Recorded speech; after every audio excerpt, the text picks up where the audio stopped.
Senator Hickenlooper is close at hand, so we are going to go ahead and begin so that we stay on time this morning.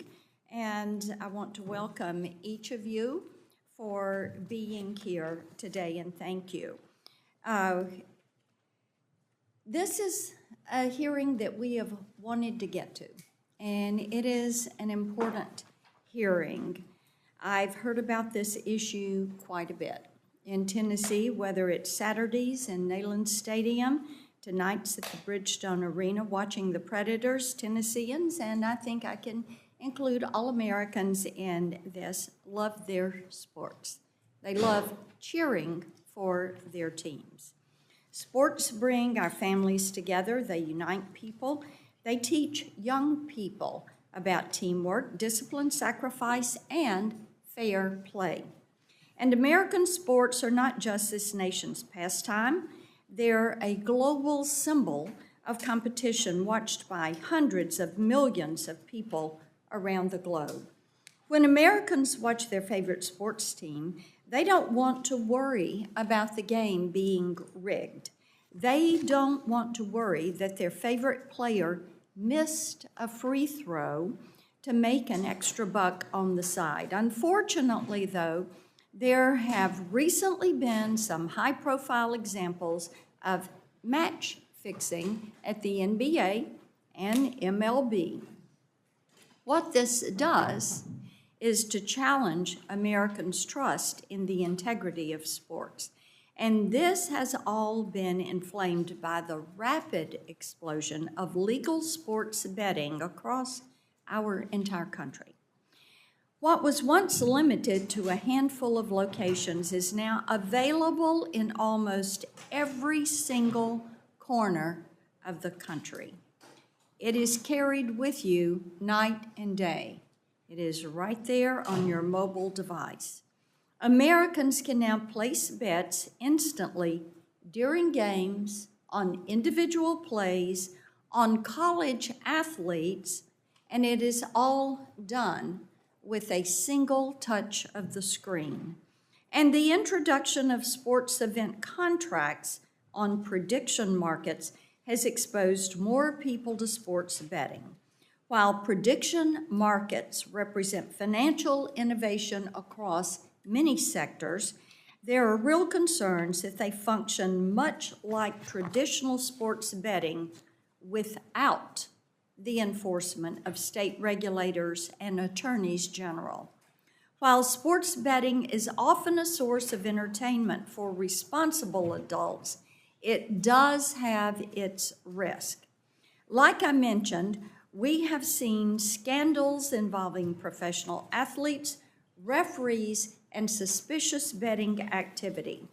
College athletes are reporting harassment and threats from angry bettors. And Americans, including young people, are being inundated with advertisements on social media. Their favorite influencers and sports figures are introducing minors to betting. Our young men are in crisis, with over 1/3 of boys between the ages of 11 and 17 admitting to gambling last year. 60% of those who have been gambling and have seen this gambling content online said they had it surface through their social media algorithms. It was served up to them. They didn't search for it. This is not safe. It needs to stop.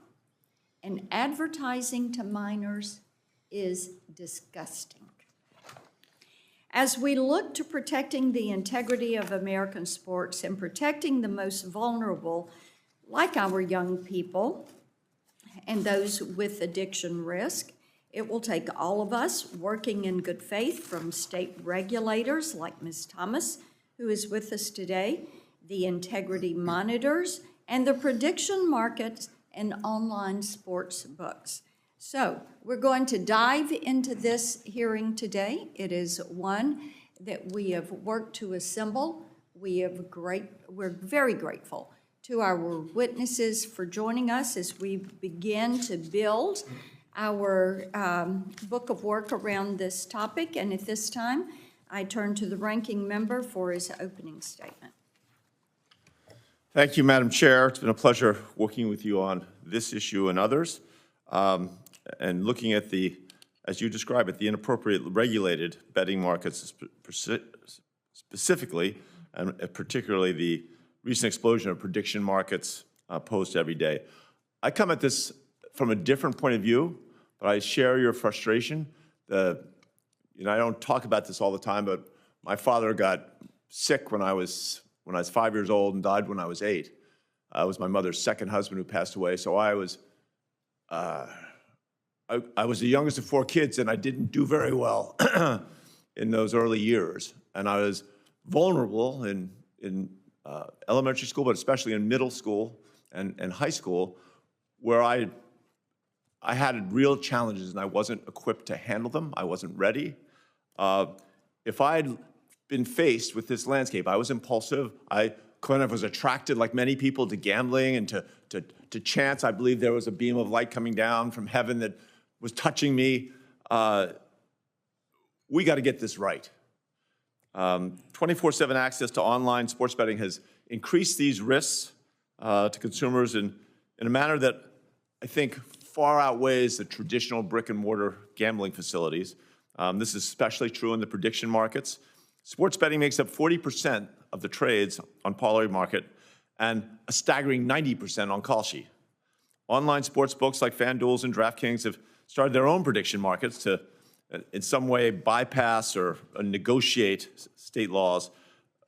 Prediction markets have been the headliners recently for permitting government officials to have inside information to place bets on events relating to the death of Iranian leader Khamenei, abduction of President Maduro. These are clear risks to our national security when there's inside information being leaked out. This shouldn't be happening.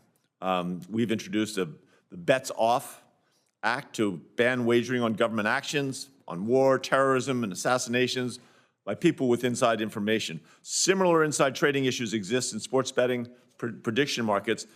Is there a bet on a specific player's actions? Are they going to miss that foul shot? Is that somehow going to be a way to make a quick $10 on a wager? That's nuts. That's nuts. The very fact that we're betting on that, which is clearly should be a random outside event, the fact that so many people, especially young people, especially young men, are wagering on this has got to be a real concern. Prediction markets claim that their sports event contracts, which pose the same risk to consumers as online sports betting, they say that they're investments and not subject to state or tribal gambling laws. The CFTC, if they're not subject to those laws, then the regulator is the Commodity Futures Trading Commission. But the CFTC has literally no experience in regulating sports betting. Even worse, CFTC has failed to use the authority it does have to protect sports bettors from insider trading, market manipulation, predatory advertising, and financial instability. This workaround is merely a way for prediction markets to skirt state consumer protection laws. I think prediction markets fail to protect young people who are particularly vulnerable to gambling addiction. We have a lot of young men, especially, that are vulnerable to this, and we're doing nothing. Gambling addiction is the additional risk of being a silent illness. Unlike alcohol and drug addiction, the financial and psychological harms that come with gambling addiction are hard to see. And gamblers rarely share when they've lost. But of course, when they've won, they're telling all their friends. So there's that sense that gets translated in our virulent social media that it's great, that it's positive, it's going to be a good thing. Many states, including my home state of Colorado, prohibit sports books from advertising to minors under 21, restrict advertising to those who are already struggling with gambling addiction. However, the CFTC does not currently apply the same protections to prediction markets. One study found that between 2018 and 2023, the amount of money that people spent on gambling, on sports gambling, rose while their net investments fell nearly 14%. In other words, they don't have the money to invest because they're spending it on gambling. That's the inescapable reality of that. To really bring this home, I'll share that, back in the days of my restaurant owner days, we had a bartender and a waiter, a waitstaff member, and she and he fell in love. It was for the whole restaurant, a wonderful moment. They were going to get married, and he decided he wanted a bigger down payment for the house they were going to buy together with their monies being commingled. Sure enough, he lost everything. Their relationship, their love, their marriage, their future marriage was destroyed. That's when you see that firsthand, how an instant someone's life can be damaged probably forever. You see the seriousness of this. And that's one story that I saw personally.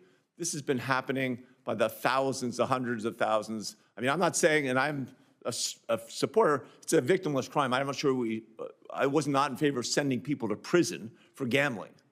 But to let the hounds of hell, the incredible power of mass marketing and social media, to let that untethered prey on our young people, I think is unconscionable, and I think it's irresponsible. I yield back to the chair.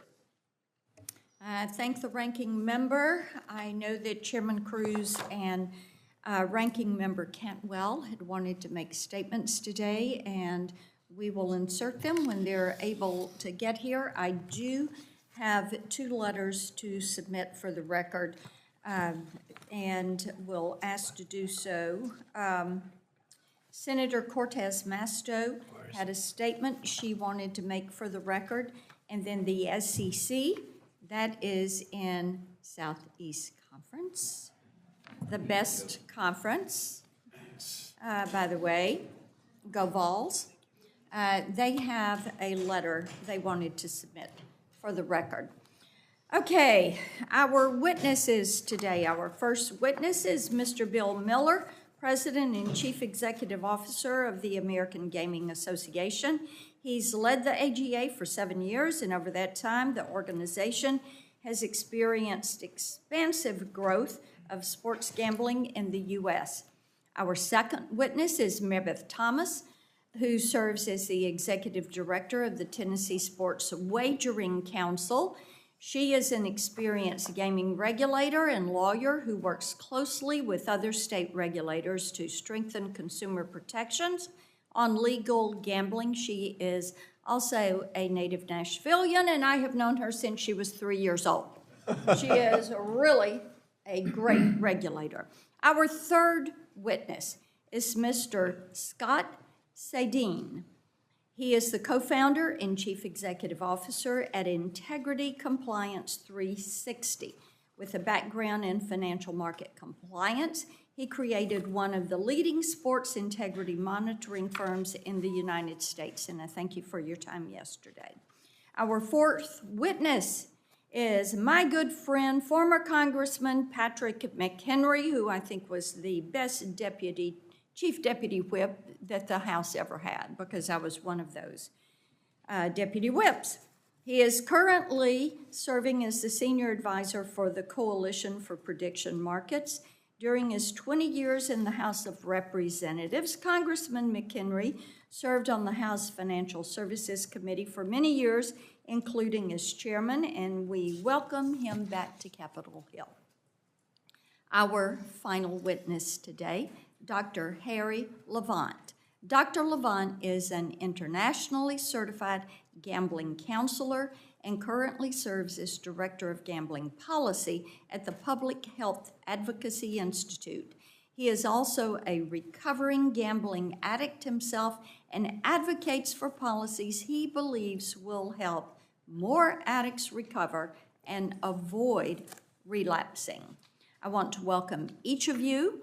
At this point, we will begin your time for testimony. Each of you will have 5 minutes, and then we will begin our rounds of questioning. Mr. Miller, you're recognized for 5 minutes. Thank you, Madam Chairman. Chairman Blackburn, Cruz, Ranking Members Hickenlooper, and Cantwell, members of the subcommittee. Thank you for the opportunity to be here today on behalf of the legal, state, and tribal regulated gaming industry, one of the most highly regulated industries in the United States. We are an essential part of the American economy. The legal gaming industry supports 1.8 million American jobs. We have more than 1,000 casinos, tribal and commercial, across 42 states, suppliers, manufacturers, and sports betting. Our industry has created economic vitality in areas left behind by other industries. We generate more than $100 billion in employee wages. We deliver $18 billion annually in state and local taxes to fund critically important community projects like education, infrastructure, and public service. The legal gaming industry, our regulators, and sports leagues are aligned on our shared mission to protect sports integrity. Together, the industry monitors, flags, and reports suspicious activities and threats to that integrity. Since PASPA was reversed in 2018, 40 states and the District of Columbia have thoroughly worked to build sports betting frameworks centered around integrity, consumer protection, responsible gaming, and accountability. Other states, like Utah, Texas, and Georgia, have chosen not to legalize sports betting. Yet there continues to be a robust offshore illegal market that provides consumers no protections while receiving about $700 billion in American bets. And now, gaming integrity frameworks are being undermined by so-called prediction markets who are evading state, local, and tribal authorities. The legal state and tribal regulated gaming market has proven safeguards. More than 8,400 state and tribal regulators who oversee our industry. Licensed sports books operate under strict rules regarding age verification, AML compliance, geolocation, integrity monitoring, responsible gaming, advertising standards, and flagging suspicious activity. Prediction markets, they don't comply with most of these important regulatory protections, and they allow 18-year-old teenagers to bet on sports. And although a vast majority of their business is in the sports space, prediction markets have also drawn attention for offering death markets and other odious bets that threaten our national security. We market ourselves accurately. We're part of the entertainment economy. These so-called prediction markets are deceptively calling sports betting financial contracts and investing. Despite messaging designed to beguile policymakers and the public, they are increasingly being exposed as backdoor sports betting operations. We know it, they know it, and the American people know it. As Senator Hickenlooper said, now nearly 90% of Kalsi's wagers revolve around sports betting. They advertise it themselves. Sports betting, legal in all 50 states. A bipartisan coalition of 41 state attorneys general agree. So-called sports events contracts are actually sports betting, and the states must regulate them. We believe that prediction markets are evading state and tribal authorities, and it has cost those states and tribal authorities close to $1 billion in lost tax revenue that would otherwise go to social services. In closing, so-called prediction market platforms jeopardize the integrity of sports.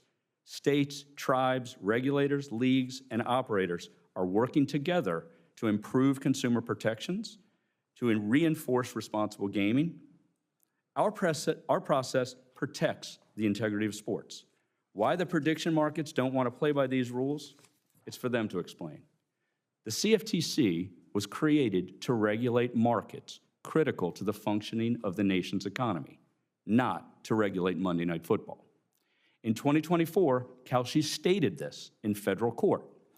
As the legislative history directly confirms, Congress did not want sports betting to be conducted on derivative markets. And just a few months later, they were offering an overwhelming menu of sports bets, from the NFL playoffs to the Super Bowl to March Madness. Prediction markets, aided by a rogue CFTC, are making a mockery of congressional intent. The prediction markets are running national sports books, and it's time to hold them accountable in the same way we are. Thank you for having us here today, and look forward to our conversation. Ms. Thomas, you're recognized for 5 minutes. Chairman Blackburn, Ranking Member Hickenlooper, and members of the subcommittee, it is an honor to be here today, especially in front of my U.S. Senator. Thank you for the opportunity to speak on the Tennessee Sports Gaming Act and the priorities in place that we have to protect consumers and to regulate previously unlicensed sports wagering activity through formal oversight. In Tennessee, it is a taxable privilege to offer sports wagering pursuant to a license issued by our council.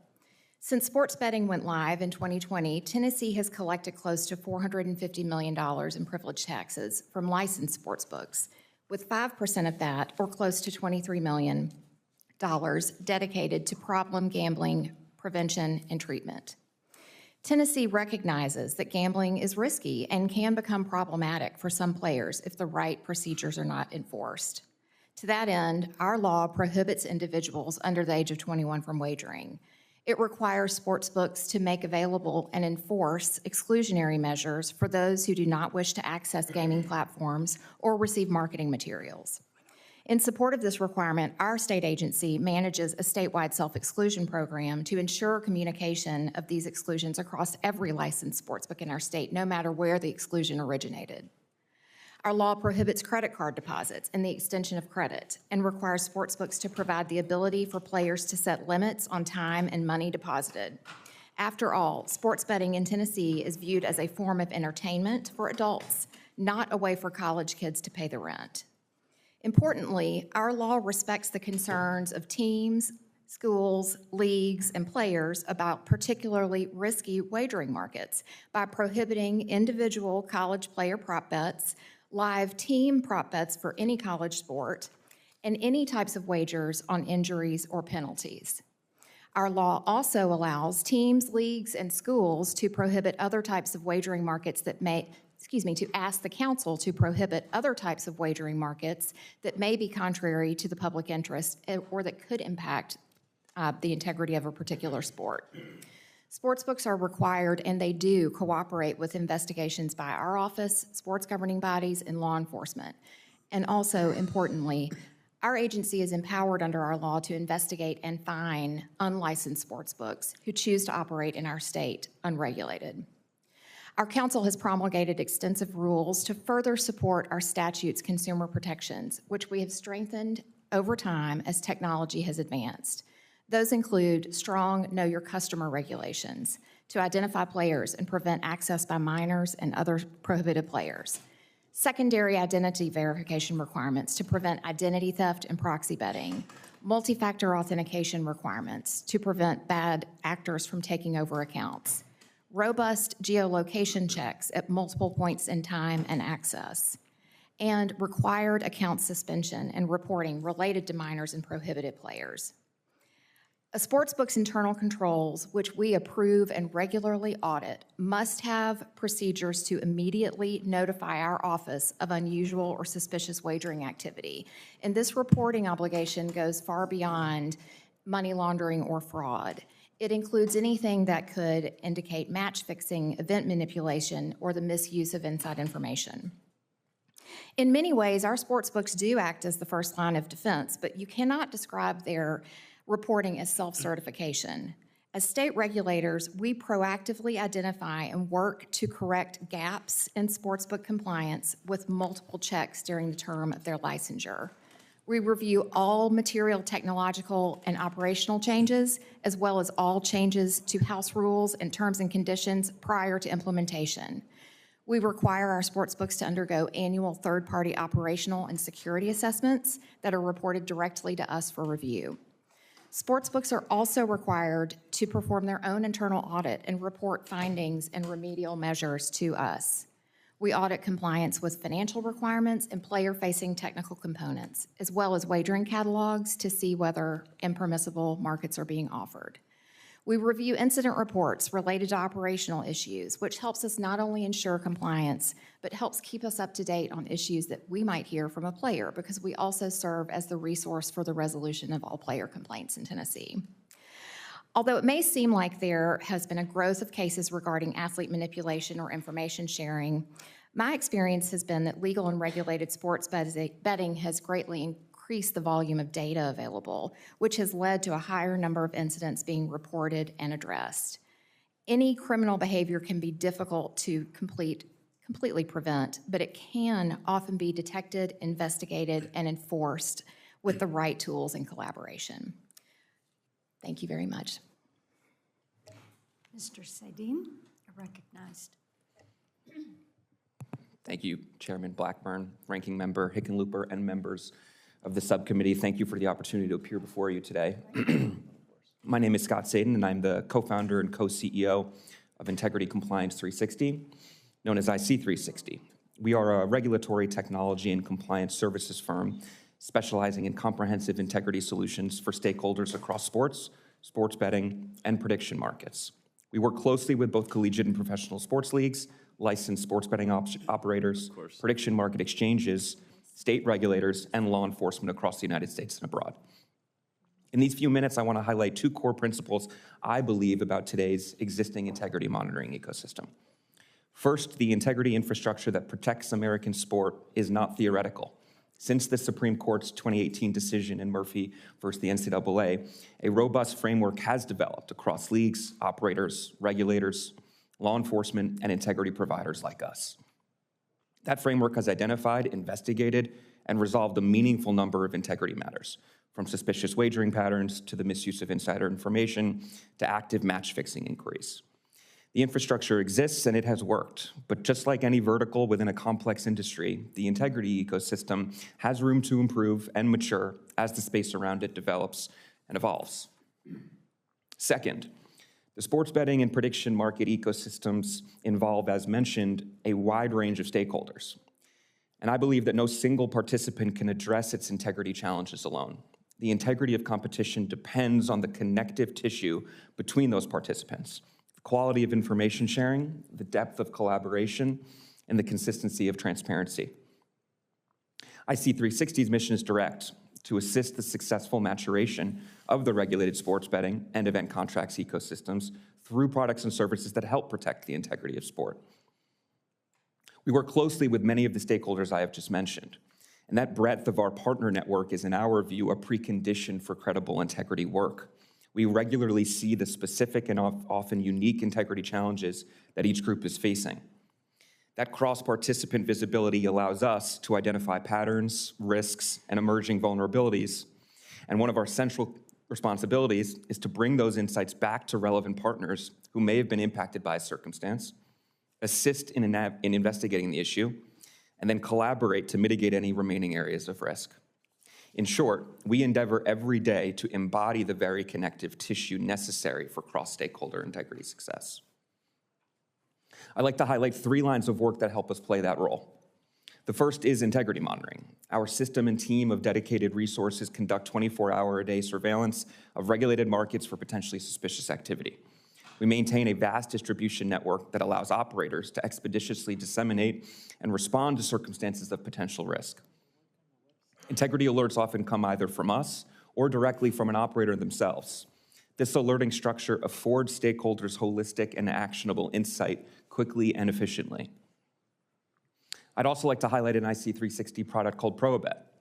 Most sports leagues maintain a population of individuals, athletes, coaches, officials, and other personnel, who should be prohibited from wagering on their own sport because of regular access to inside information and the ability to exert undue influence.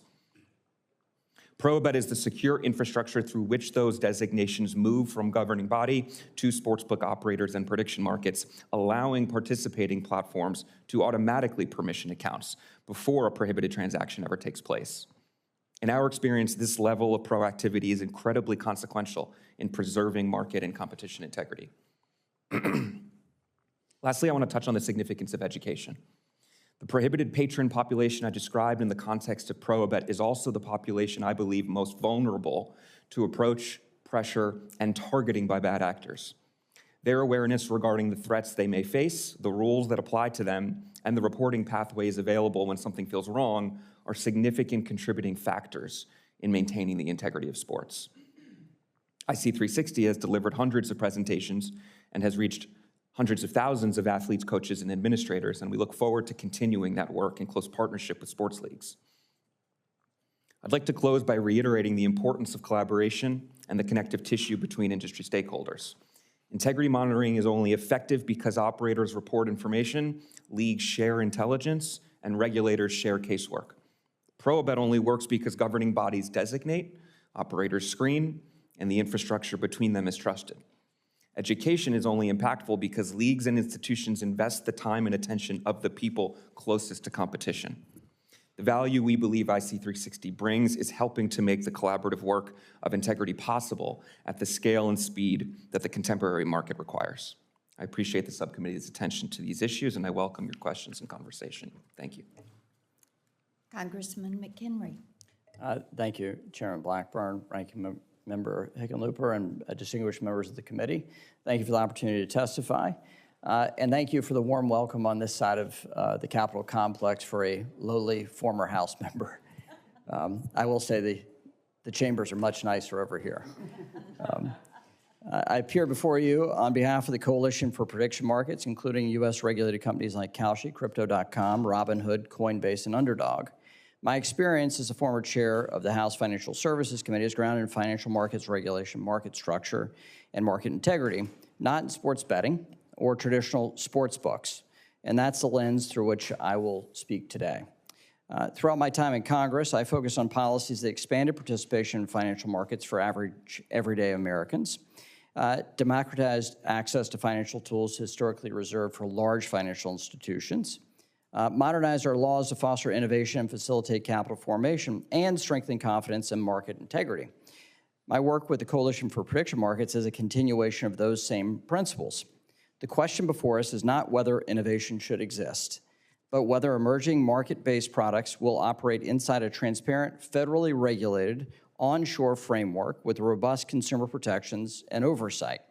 Casinos and traditional online sports books and prediction markets are fundamentally different products, governed by different legal frameworks and subject to different regulatory structures.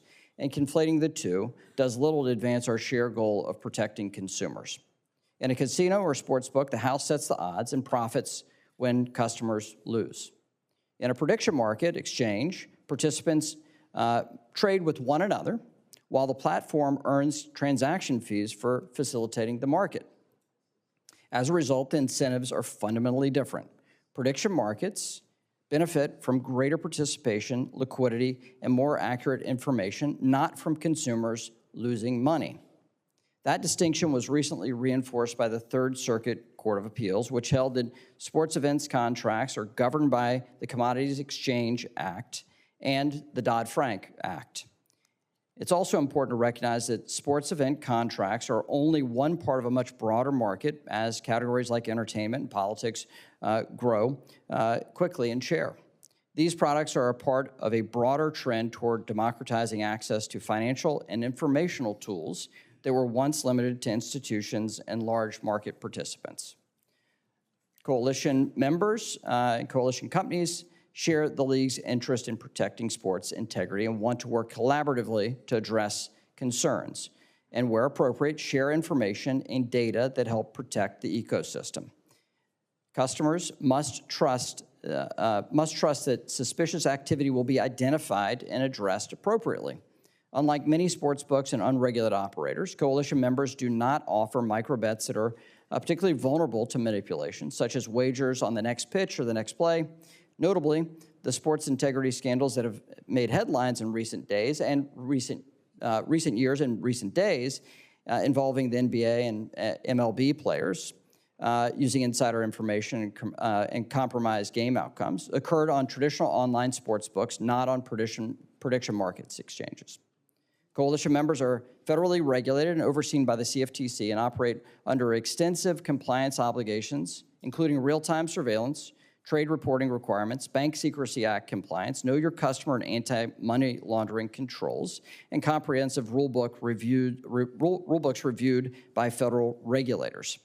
They have extensive monitoring that is ongoing, and regulated prediction markets prohibit trading not only by individuals with material non-public information, but also by anyone capable of influencing the outcome of a contract, including players, coaches, referees, league employees, and even members of Congress on political contracts. Protections that frankly go well beyond federal securities laws requirements and beyond standards applied to traditional sports books as well. Importantly, customers on our platforms are also subject to uniform federal protections that apply nationwide, exceeding the consumer protections of casinos and sports books, which are governed by a patchwork of state laws. While not the focus of this hearing, coalition members also share concerns about contracts tied to war, assassination, and acts of violence, and those are proliferating in unregulated platforms. and we share the interest of that those are not in the public interest. These kinds of contracts are already prohibited under U.S. law. And welcome your questions today on the ways that we can enhance market integrity, protect the integrity of sports, and consumer protection writ large. I yield back. Dr. Levon? Good morning. Chairman Blackburn, Ranking Member Hickenlooper, members of the subcommittee. Thank you for the privilege of testifying today and the privilege of joining this panel of distinguished witnesses. Before I begin, take just a moment, Chairman Blackburn, and extend my thanks to you. Specifically, it was December of 2024 when I testified before the Senate Judiciary Committee. And following that hearing, you and I had a brief exchange in which you said to me, I am going to remain involved in this issue to protect children and families. You have been a person of your word. The people of Tennessee benefit from that, and frankly, the people and families of America benefit from you remaining involved in this important issue. I thank you for that. During that same conversation, I was joined by Senator Durbin, Senator Blumenthal, and I believe it was Senator Tillis, all expressing similar feelings. This is not a Republican issue or a Democrat issue. This is a human issue regarding an addiction crisis that needs to be addressed and prevented. I am a gambling addict in recovery. I made my last bet on April 27th, 2014, and survived a near suicide attempt that same night. I made my first bet when I was 15 years old and went to the casino for the first time when I was 16.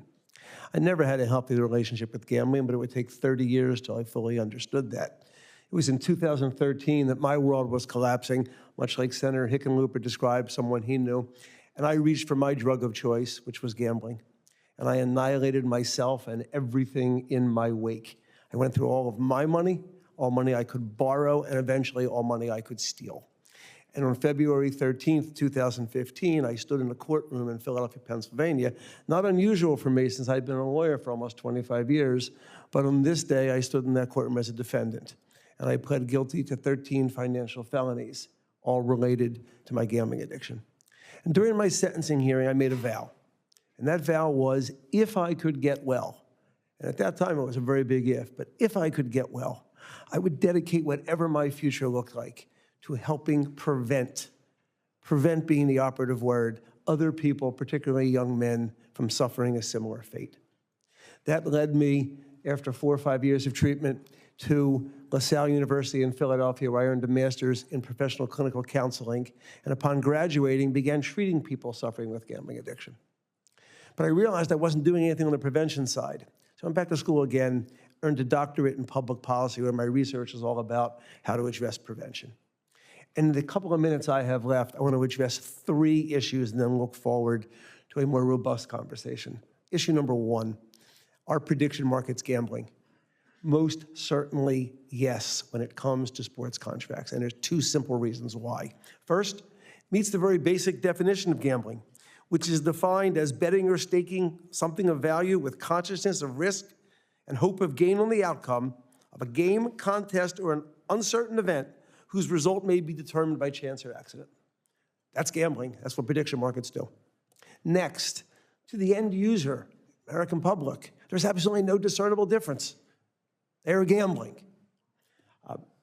Most importantly, the prediction market companies themselves have acknowledged it is gambling. And I'll quote that later on. I want to move forward, though, to integrity and offer to this committee a broader definition of integrity. Integrity isn't just, can the American people trust the result of the Cubs-Cardinals game? Each of us now have to make that decision for ourselves because sports have sold their integrity to the gambling industry. There's a much broader issue here, which is how the sports leagues, including the NCAA, the owners, the players, have partnered for enormous financial gain in the billions with the gambling industry and prediction markets to sell their real-time data to the gambling industry to create something called micro betting and its close cousins, same-game parlays and prop bets. This is what is crushing people and families, particularly young men.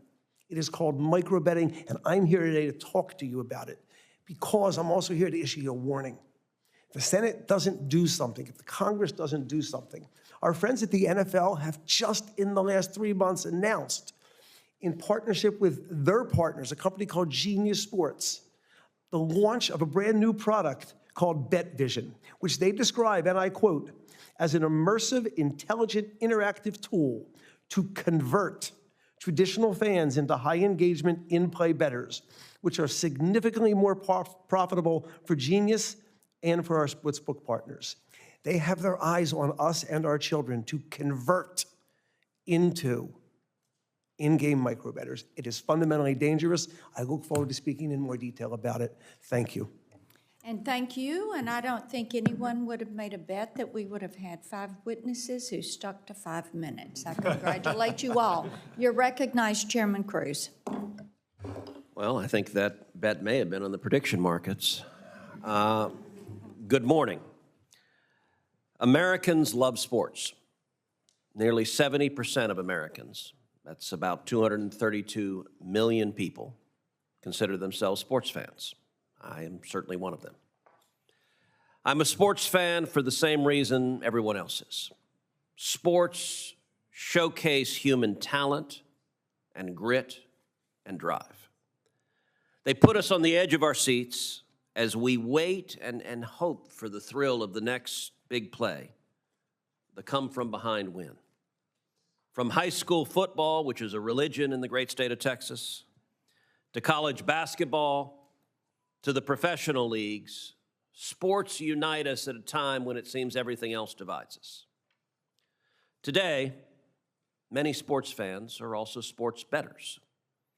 39 states and the District of Columbia have legalized some form of sports betting, though my home state of Texas has not. Even in those states where sports betting is legal, everyone agrees that it carries risks and serious risks. It should be regulated, and it should be done, if at all, in moderation. This hearing is not about rolling back legalized gambling in states that have chosen to authorize it. There are 2 different questions instead before us at this hearing. First, in a world where sports betting exists, how do we preserve the integrity and authenticity of the sports that we love? And second, are prediction markets operating within the law, or are they defying the law and improperly infringing on state sovereignty? On the first question, integrity is the foundation of sports. We want athletes competing on merit. But the opportunity to make money can tempt gamblers, and sometimes even athletes themselves, to guarantee a sure bet. Consider a few recent cases. NBA players and coaches are accused of manipulating performance and providing insider information to win bets. 2 Major League Baseball pitchers allegedly rigged their own pitches in exchange for money. MLS banned 2 players for intentionally getting yellow cards to win bets. And the UFC has canceled matches and terminated contracts because of suspected match fixing. These incidents sow doubt in the minds of fans. It is not uncommon for fans scrolling Twitter on a Sunday afternoon in the fall to see posts speculating that a controversial call by an official was related to gambling. That is why sports leagues and casinos and regulators have to work together to identify, to investigate, and to root out manipulation. Fans need to be assured that game rigging is rare and that anyone caught doing it will be punished harshly, if not banned forever from the game. They're also grappling with a newcomer to the sports integrity matrix, prediction markets like Polymarket and Kalshi. Prediction markets have started offering, quote, event contracts on sporting events, which for all intents and purposes are sports bets. Now, of course, there are real and serious questions about the legal propriety. At a minimum, any prediction market that offers event contracts on sports should be expected to join serious efforts to detect and prevent the rigging of sports. We must also acknowledge the existence of unregulated offshore sports books that have existed for decades. That issue may well be one for law enforcement, Treasury, or the State Department to solve. Today's hearing is designed to focus on the use of tools in the regulated market to catch and to prevent game manipulation. My hope is that today's discussion will showcase the work already underway to protect the integrity of sports and at the same time identifying where we can and should do more. I look forward to hearing from our witnesses. Thank you, Mr. Chairman. We will begin our round of questioning. Now, Ms. Thomas, I want to come to you. When we speak about sports integrity, our states have really been on the front line when it comes to protecting fair play and also protecting consumers from harm. You talked about this in your opening. I know that Tennessee has taken a technology-first approach in dealing with this. So I want you to talk a little bit about Tennessee's approach and how you have handled or will handle potential instances when it comes to match fixing and questionable bets.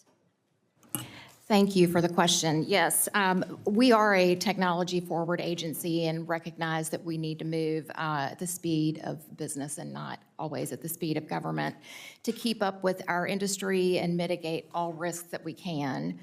And I described what our rules require, but I want to emphasize that our standard of what our sportsbooks and their vendors can use is one of commercial and technological reasonableness, which of course evolves and improves over time. That gives our sportsbooks flexibility to run their operations and use vendors that they believe are best suited for their needs or develop technology in-house. We also internally in our agency use technology to monitor what is going on with all of our sportsbooks. We ingest data from our sportsbooks, from our vendors related to compliance issues, related to any kind of technological changes, any changes to any of their operating systems comes to our office. And we also ingest data from players that gives us insight into issues that they are seeing. And So let me jump in. You're taking vendor data and player data. and sportsbook data, yes, ma'am. Okay. Yes. And then we're able to use that data to look at patterns of what might be happening with compliance areas. Now, with integrity issues, that may be a way that we identify integrity issues, but we also have back office access to all of our sportsbooks platforms, so we can see real-time account level data. We can also see their integrity providers like IC360 and IBIA. We can see their platforms, and so we can see what's being reported by those sportsbooks in real time and how others are responding. We also have a platform access to geolocation data, so we can see wagering geolocation pings when deposits are made, when wagering activity takes place, when odd movements happen, or differences in geographical locations and wagers that are taking place. And that allows us to have a lot of data at our fingertips to analyze when there is suspected activity of match fixing or otherwise that we can then package and send to sports governing bodies, send to law enforcement, and investigate. And we have done that. I want to make sure I get my numbers straight, but as of May 14th, we had investigated 25 potential integrity cases where suspicious wagering activity occurred in Tennessee that could have indicated the use of inside information. A few of these cases are currently pending, but 17 of these matters were closed and were referred to sports governing bodies and law enforcement, including 13 of those to the FBI. And where an integrity matter is not criminally referred, it is because we identified that it was just somebody had Great. a good day. Thank you.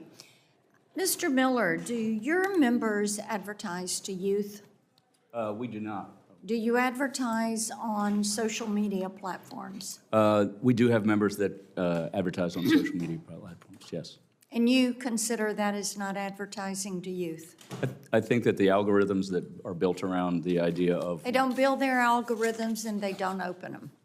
Mr. McHenry, do your members advertise to youth? No.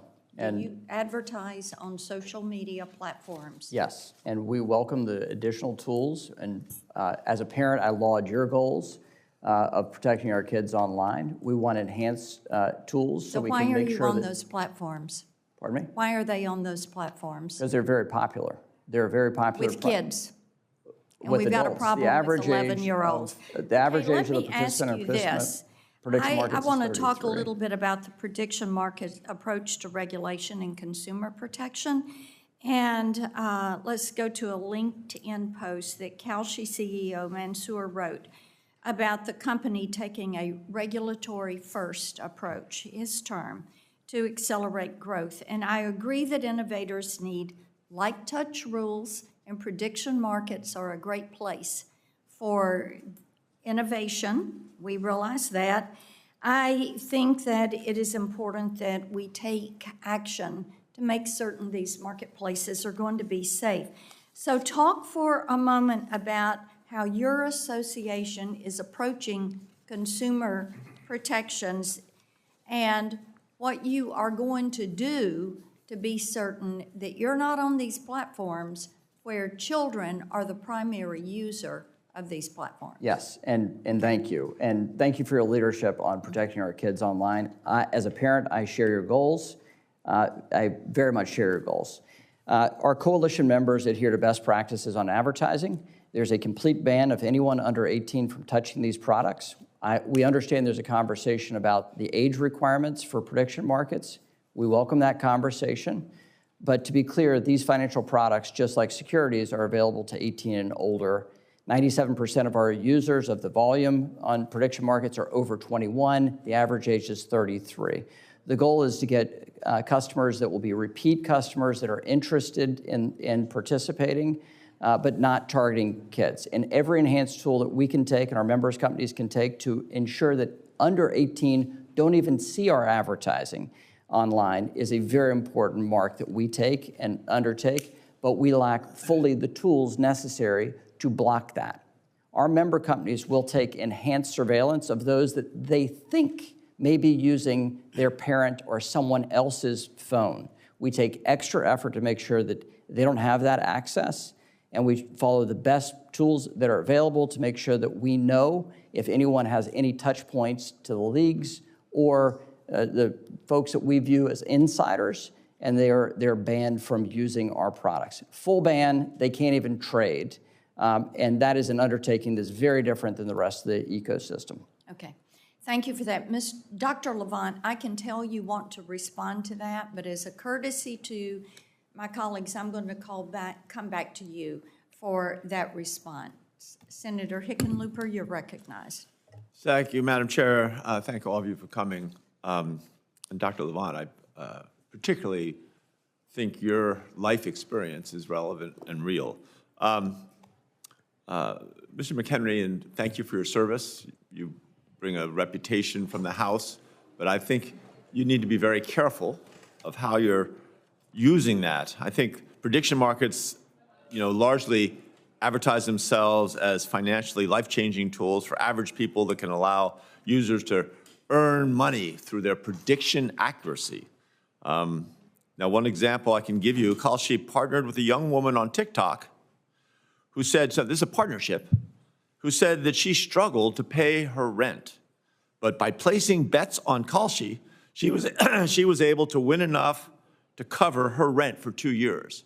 Now, I know you're welcoming conversations, but do you think that's responsible to hold that up as a model for people that are having trouble making their rent, that they should go on to prediction markets because they're going to be better at predicting what is clearly a random occurrence? These contracts are not fully random. And these contracts they're not fully random, but if there's no inside information, they are largely random. The predictive capacity and the specifics of the case you raise, I'm unaware of. This is Well, I'm telling you, now you're aware of it, and this isn't a case of some random person. This is a business partnership with the people that are paying your consulting fee. So thank you for, I will attempt to answer your question, which is, these are two-sided markets established by peer-to-peer. I get that. I'm talking about what the incentive that advertising plays in these types of markets. Let's move on. I think I look at the age issue as every bit as important as encouraging people that are struggling to make ends meet. I think it's specifically dangerous for minors to get into sports betting, and especially on prediction markets. That's why almost all the states say it's 21, not 18, but 21. Prediction markets let users as young as 18 bet on sports, but they also market their products to younger, more vulnerable audiences who are, in many cases, adept at getting around the platform precautions. There have been reports that Kalshi has been using young social media influencers as young as 15 years old to promote its platform to young consumers. Is that true? Not to my awareness. And you wouldn't sanction that? Young 15-year-old influencers saying why these prediction markets are useful and a valuable investment of the risk of their money. I wouldn't condone anyone using TikTok, but that's a separate matter. Yeah, let's put it this way. Does Kalshi have any age restrictions at all on the influencers that it works with, basically hires, in order to influence the market that or the audience that it markets to? They're one of the member companies for the prediction markets. I can direct you to them answering that specific question. No, I'm talking about Kalshi. I don't want to go through the rigmarole. I mean, you're saying we're open to the conversation. Why isn't these prediction markets, why isn't Kalshi out in front and picking out these issues and saying, all right, we're going to deal with this, and here's how we're going to, 1, 2, 3. We just shouldn't have to go through hearings and slow it down. Every day that they can stall, they're going to make more money. I get that.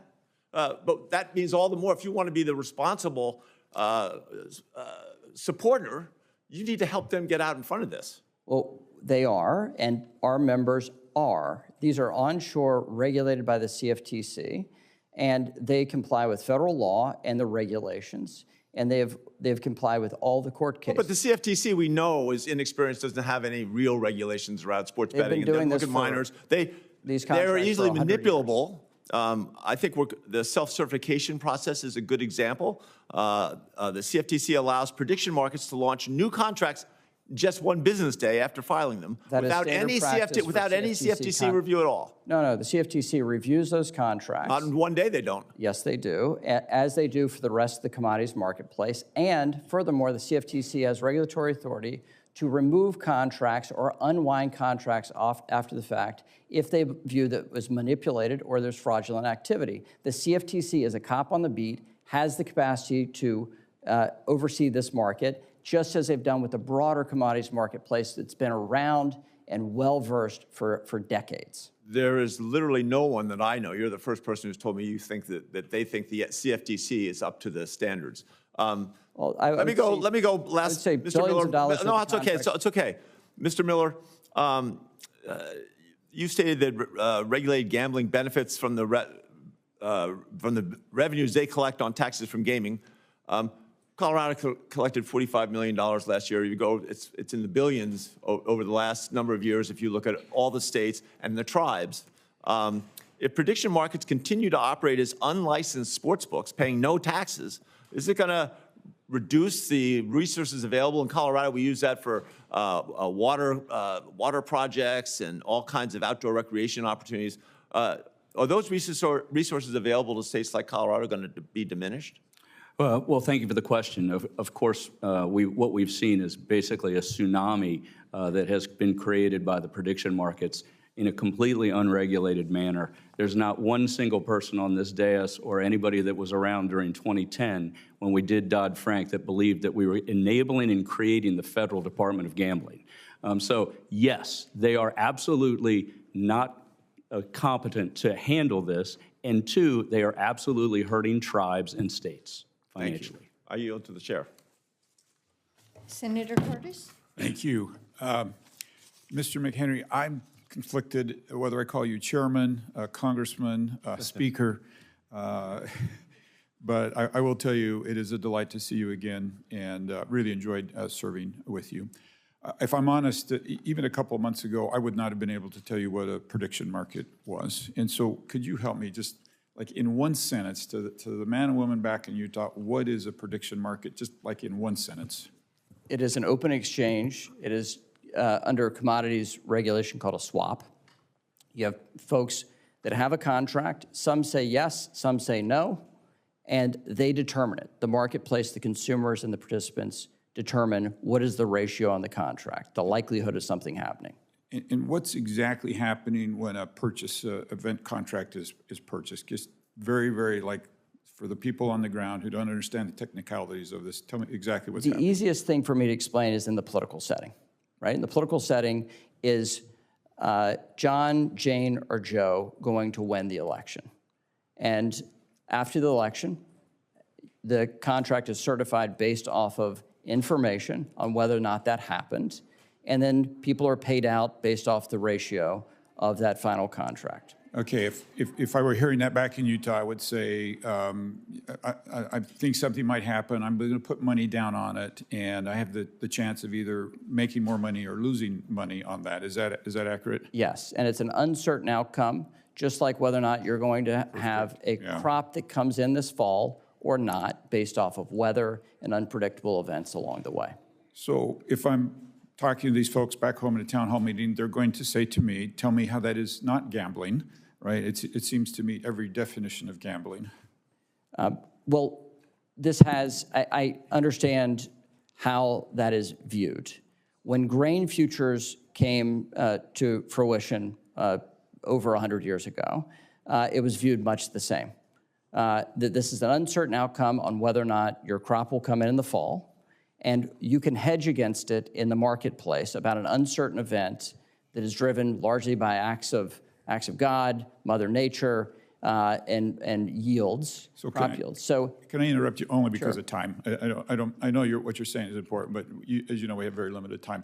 My father was an insurance agent and taught me that you buy insurance for things you can't afford to pay for. And it feels like we've moved from the farmer who's buying crop insurance because he can't afford it if he'll be wiped out, right? Versus betting for an income or perhaps loss on that. And I guess my fundamental question is, like, how is that any different than a sports wager or roulette betting? well, it's based off the business model. The business models are fundamentally different from a sports book. The sports book, the house sets the line, and when the consumer loses, they profit. And for an exchange like this, the exchange is based off of two individuals that benefit, and they pay a fee, just a flat fee, for that engagement. The business models are very different. The question is, what do we do about these societal truths just simply and how we because of regulate time. it? I don't want to cut you off, but you know the drill here. We're just so limited time.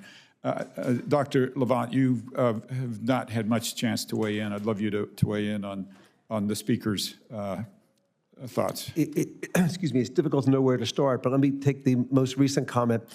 Poker and pari-mutuel horse racing have the exact same business model. No one would dispute they are gambling. Sports futures contracts are gambling. The business model is just to take the money off the top. The house has to win every time, and the public loses. That's sports contracts. The other part I want to address is I would have used tsunami, but Mr. Miller used it. I'll use avalanche of unregulated advertising on social media. I've, over the last year, spoken in 6 prep schools in 4 different states. This is not exactly a scientific survey, but I asked the students in each of these schools at the start, how many of you know what Kalshi is? 95% of the hands go up. I ask how many of you know what a same-game parlay is? 95% of the hands in the room go up. And it's Dr. all from social media. Yeah, and I'm going to do the same thing. Please. We're just so short on time. So, Congressman McHenry, let's just put that aside for a minute. Just overall, why do we regulate gambling, as we all know gambling, and would all agree to gambling in this room? Why is it we regulate it? Because society has determined that this is not in society. Well, elected officials have determined it's not in society's interest. and therefore put weights and measures around and protections. Yeah, great. And Dr. Levant, we know you're going to agree, so I'm not This even is gonna- why we regulate it. It's a known addictive product, just like heroin. That's why we regulate it. And this is where I really want to point out the state of Utah and the state of Hawaii. We've made a conscious decision because of these impacts to not allow gambling of any kind in our state. And it won't surprise you to know, from that perspective, I see this very differently than a lot of my other colleagues. So you can see why I take a close interest whenever platforms begin offering something that feels like gambling, that talks like gambling, that smells like gambling. And several months ago, Senator Schiff and I introduced a bill. It's called the Prediction Markets, Our Gambling Act, to stop the CFTC regulated exchange from offering sports betting and casino-style contracts.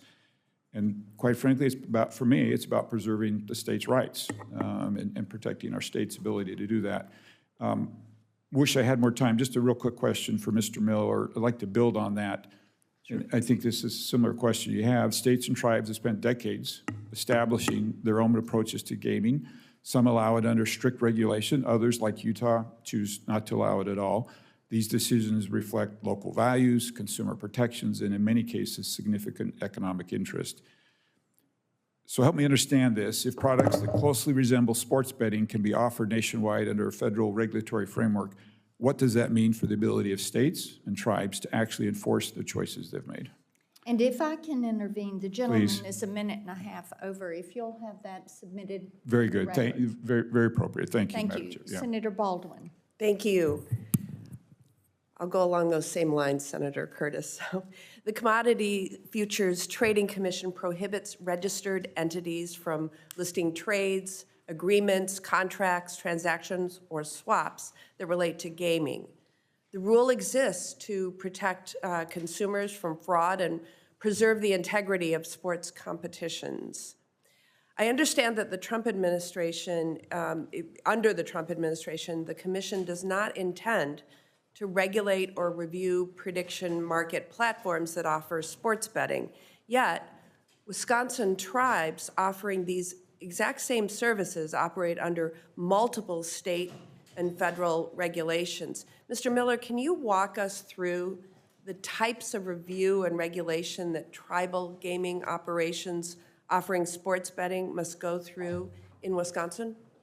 Yes, Senator, thank you for the question.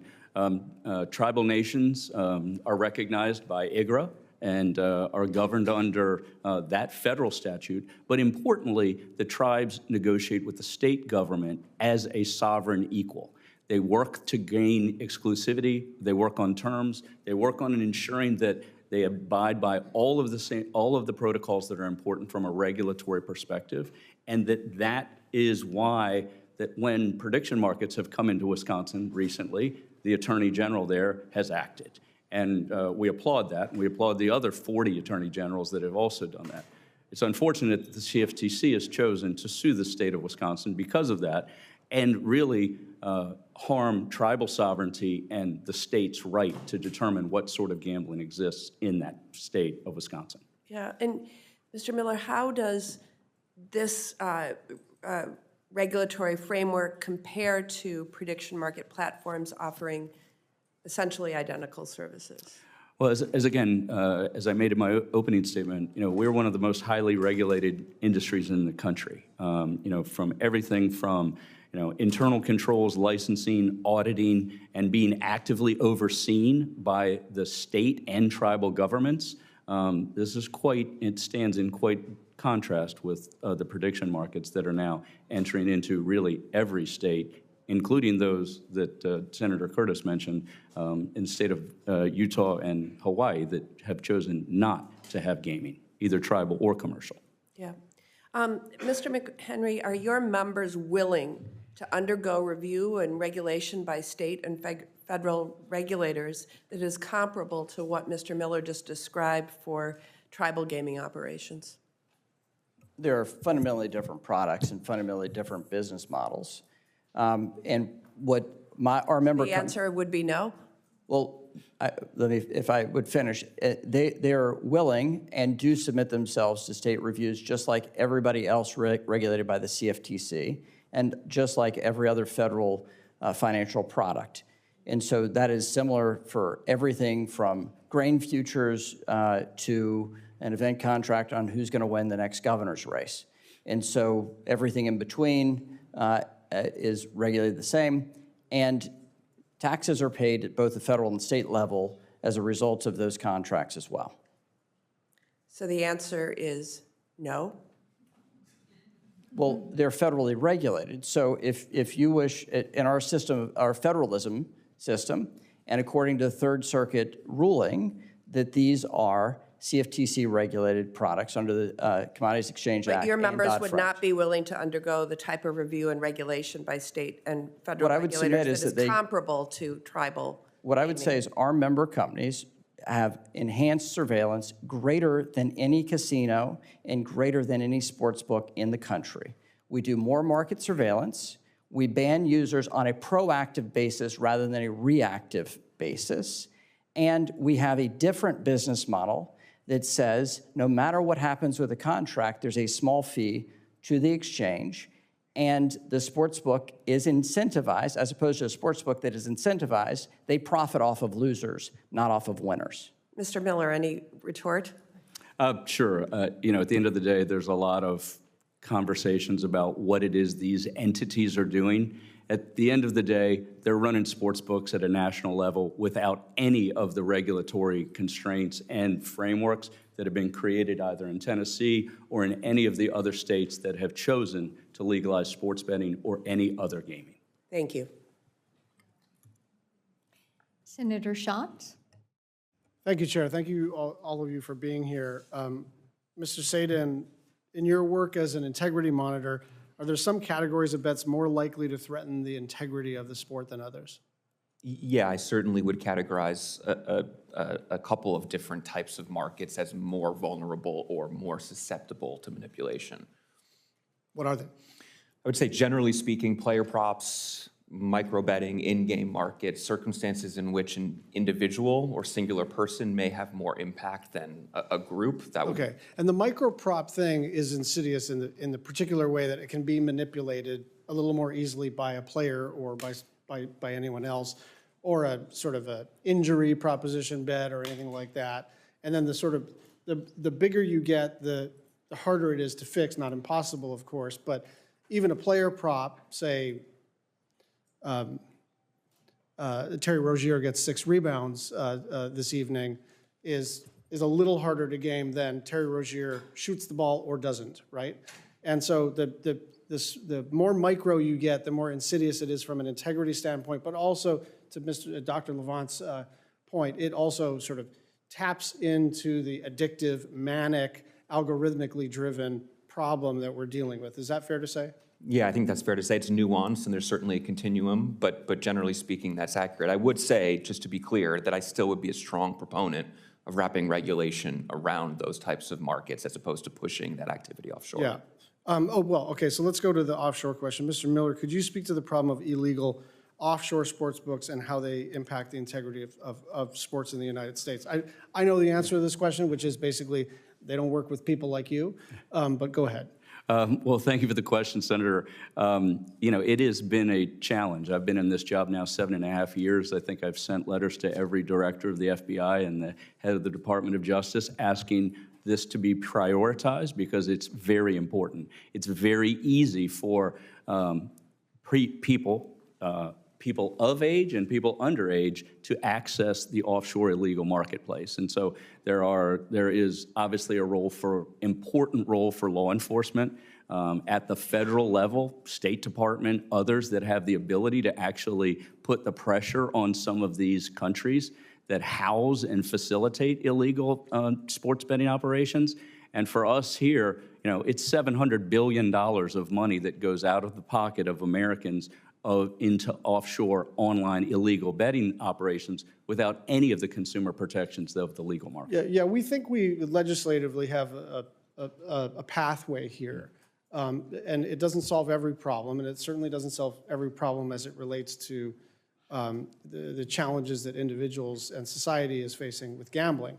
But if you empower the FTC to go after the payment processors, and then they would have a perfect right to go and say, hey, you may not work with these offshore shops if they're not complying with the federal law having to do with micro prop bets. So, Dr. Levant, thank you for your personal story. I was sort of staring at my phone as one does. I apologize. And as soon as you started to talk, I really applaud your life's journey and your life's mission now.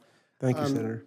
I want to keep talking about micro prop bets. A study out of Australia found that sports bettors who bet on micro events, that of that cohort, 78% met the criteria for gambling that may cause significant harm to their lives.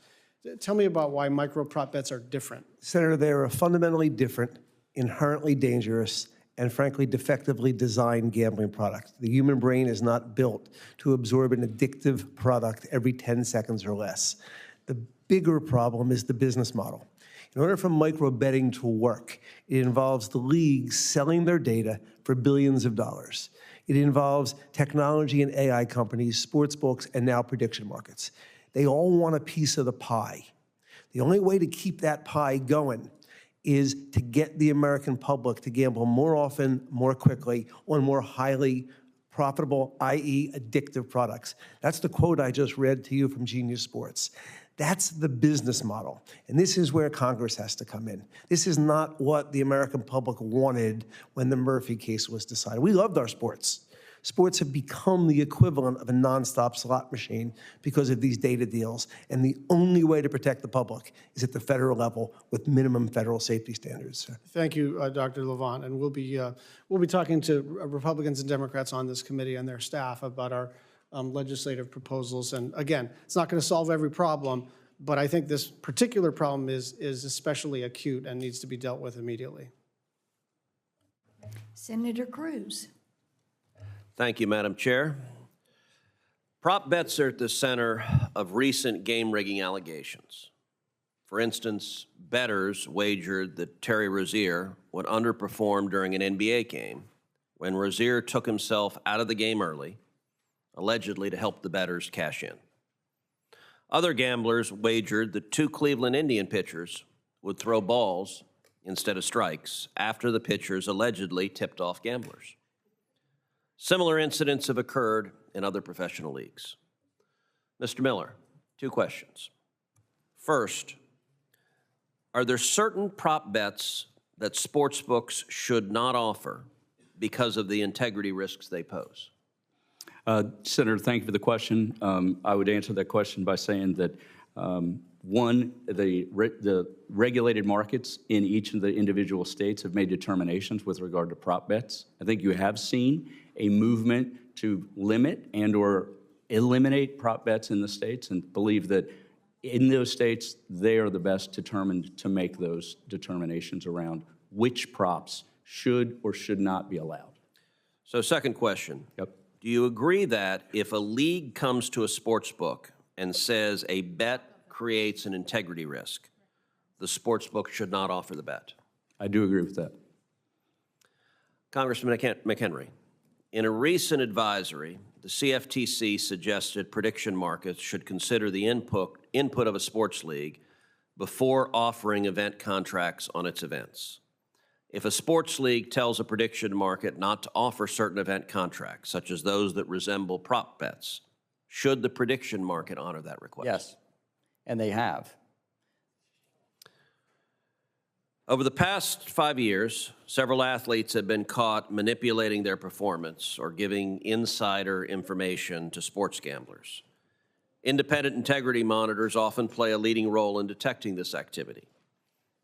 When suspicious betting patterns emerge, monitors quickly circulate information among state regulators, sports books, and leagues. Mr. Sadin, you founded and lead one of these integrity monitors. Can you provide an example of how the current system has identified and caught game manipulation? Thank you for the question, Senator, and I'm happy to. I could share a couple of different examples, anonymized for obvious reasons. What I would say is that in the first circumstance, our analytical work identified what we call inverse line movement across correlated markets. Essentially what that means is first half, full game point spreads, those are correlated markets. You would expect them to move in tandem with one another. We identified a circumstance in which they were moving materially in opposite directions. We surfaced that circumstance by an alert to our broad sportsbook operator network, and very promptly received feedback from about 10 to 12 different regulated sportsbook operators that said, we're also seeing pretty significant movement and potentially suspicious activity across those markets. Our system automatically parses all of that feedback and consolidates it into a report that we then surface to the appropriate state regulators, to the appropriate sports governing body, and then obviously back to the impacted sportsbook operators. That's a circumstance in which we identified something, but there are dozens, hundreds, perhaps thousands of circumstances in which operators identify directly to us a circumstance they've highlighted, and then we disseminate it out across the ecosystem. Do you have any suggestions for improving the system to make it easier to catch game manipulation? Generally speaking, I would probably refer back to my written statement, which is anything that would further collaboration, engagement, and transparency across the myriad stakeholders that operate in this space. So from an integrity monitoring perspective, I would probably urge platforms to widen the parameters in which they deem suspicious activity may have taken place for reporting purposes. For Proabet, I think implementing a list of prohibited patrons on a proactive basis to ensure you're preventing transactions from prohibited individuals before they ever happen is crucial. And then obviously from an education standpoint, vanilla, same old training is not gonna work. This is a new frontier. There are emerging vulnerabilities. There are bad actors that are constantly innovating. We need to make sure that curriculum is refreshed and constantly reinforced. There is serious disagreement about whether the CFTC can unilaterally allow prediction markets to offer sports event contracts pursuant to the Commodity Exchange Act. Many simply see prediction markets as a workaround to state gambling laws.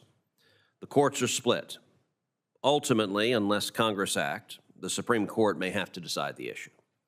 Congressman McHenry, when Congress debated Dodd-Frank, some senators expressed concern that event contracts could become a vehicle for sports gambling.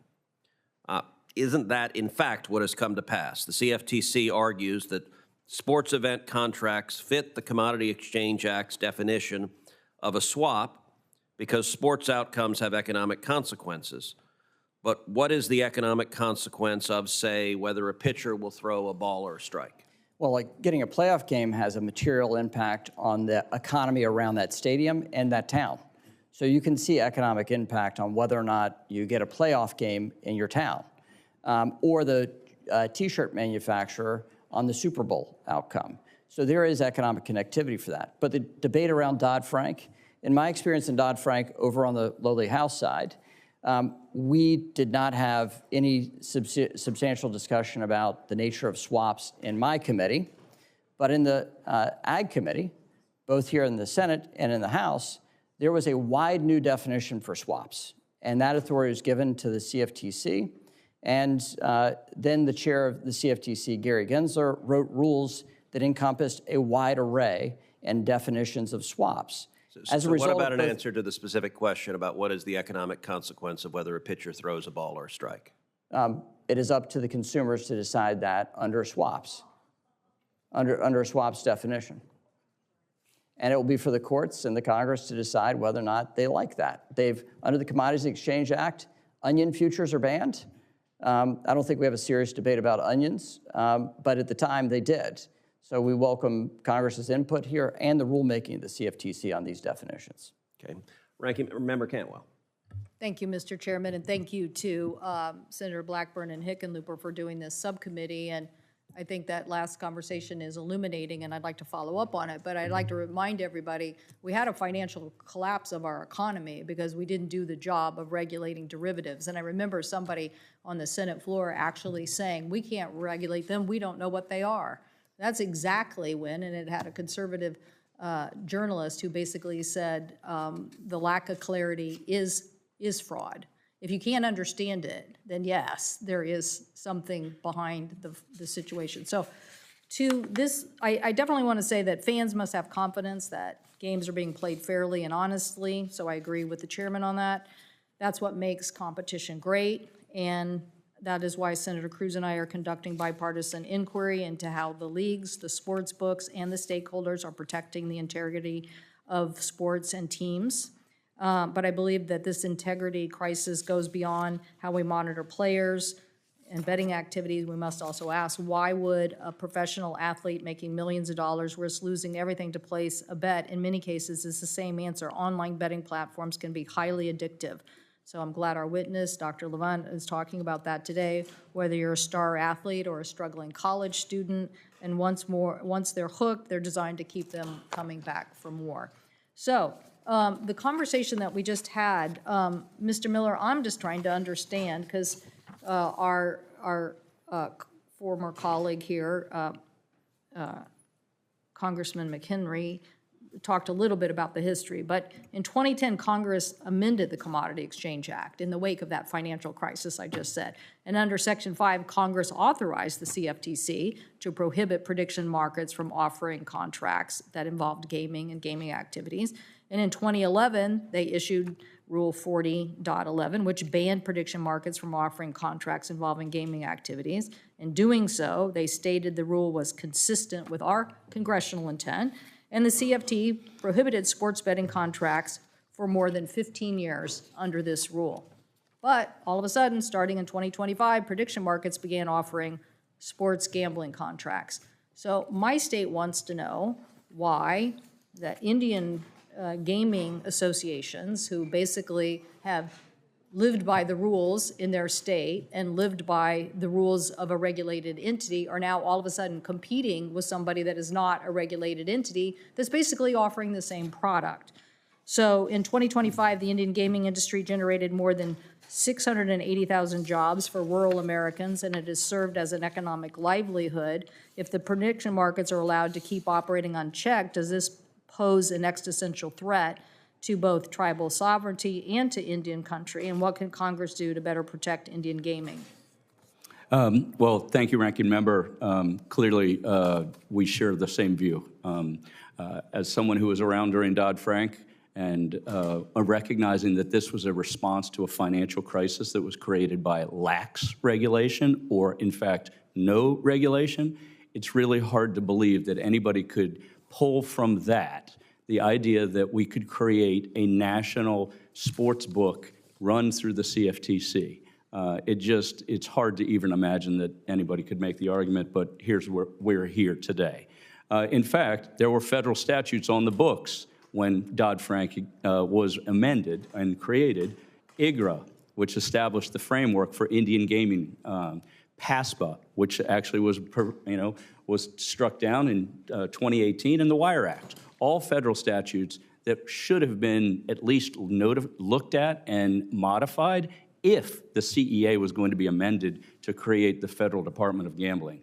Of course, it was not. It was never intended to be that. And then finally, in 2018, when the Supreme Court actually debated Murphy v. NCAA, even the Supreme Court didn't understand and or recognize that there was a backdoor opportunity for the sports betting industry through prediction markets back in 2018. And so, yes, there's real harm here.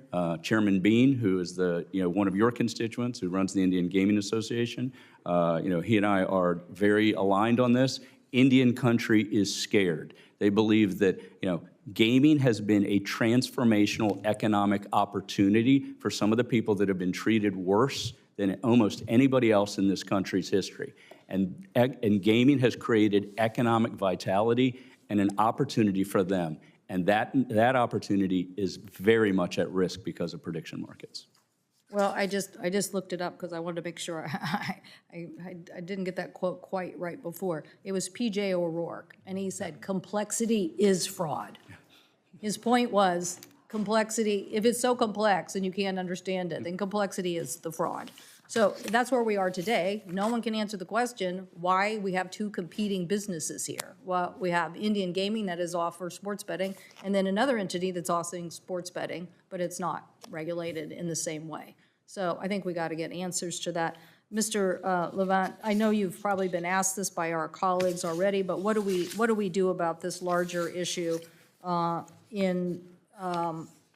there was recent data from Washington Health Survey shows that troubling trends with youth in gambling, that these include material increases in the number of 10th graders who are saying they've engaged in gaming across states. And how does that online betting help, I mean, are people just being targeted at this young age? People are being targeted relentlessly, and this discussion of prediction markets has done something that others would have predicted, small p, impossible, as Mr. Miller and I agreeing on an issue. The prediction markets take this and not only infringing upon sovereign rights, tribal gaming, but 18-year-olds, and they're being told it's investment.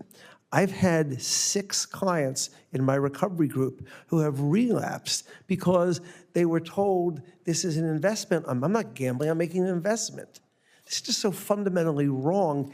And where I disagree with Mr. Miller is there's a huge need for federal oversight because of what's happening with children and young adults and families with online sports gambling. But it's significantly worse now with prediction markets because they're acting under color of federal law, targeting people as young as 18. They don't have to comply with things like self-exclusion. They're just doing whatever they want to do, and the harm is growing exponentially. Well, I thank the chair. I've gone over my time, but I'm asking him about the impact on youth. And the chairwoman and I have worked diligently on a lot of legislation to protect young people online. So we'll add this to the list. So thank you so much. Thank you, Madam Chair. Senator Rosen. Thank you. I want to thank you, Madam Chair, and thank you to the witnesses for being here. You know, I'm just so concerned about all this circumventing the rules. As they say, a rose by any other name still smells as sweet. If it walks like a duck and quacks like a duck and looks like a duck, it's probably a duck. So I want to talk about responsible gaming loophole because licensed sports books are required by state laws to implement responsible gaming programs, which include deposit limits, cooling off periods, mandatory disclosures. Under the CFTC, no equivalent requirements apply to prediction markets. Dr. Levent, I have a lot of questions, so if you would be brief on this. You're working with people with sports betting problems. Is there a fundamental difference between this problem? A sports bet versus an event contract, a rose by any other name, is the same?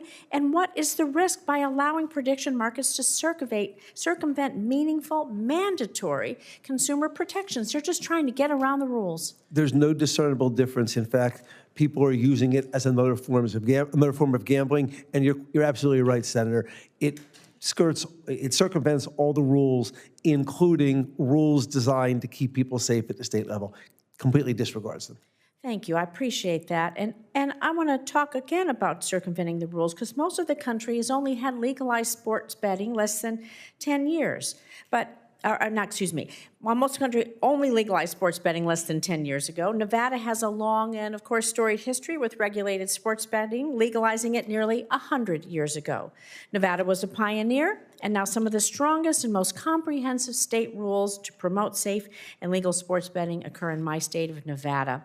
Historically, federal action on legal sports betting is often unintentionally pushed gaming underground and outside of legitimate regulated markets.